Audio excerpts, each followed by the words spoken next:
বাজার থেকে একটা কমলা লেবুর গাছ নিয়ে এসেছি, আর গাছটা দেখুন কতটা সুন্দর। পাতাগুলোতে যেন মোমের প্রলেপ দেওয়া রয়েছে, একেবারে চকচক করছে পাতাগুলো। আর এই যে কমলা লেবু ধরে রয়েছে, এইগুলো ছোট ছোট, আর এখানে একটা বড় রয়েছে। এই কমলা লেবু গাছটাকে আমি এখন একটা বড় টবের মধ্যে লাগাবো। এখানে আমি একটা বড় টব নিয়েছি, আর এই যে টবের ফুটোগুলো বন্ধ করে দেব। এখন মাটিটা বানিয়ে নেব। মাটির মধ্যে ভার্মি কম্পোস্ট মিশিয়ে নেব, আর কিছুটা ফাঙ্গিসাইড মিশিয়ে নেব। এখন সবকিছু ভালো করে মিশিয়ে নেব।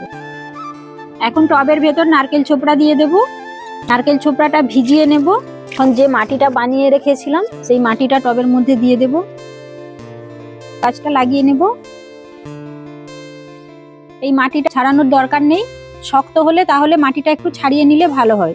এটা নরম রয়েছে, এরকমই বসিয়ে দেব। যে কোনো গাছ এই পদ্ধতিতে লাগালে গাছটা কিন্তু খুব সুন্দর হয়, আর ফলও প্রচুর পরিমাণে দেয়।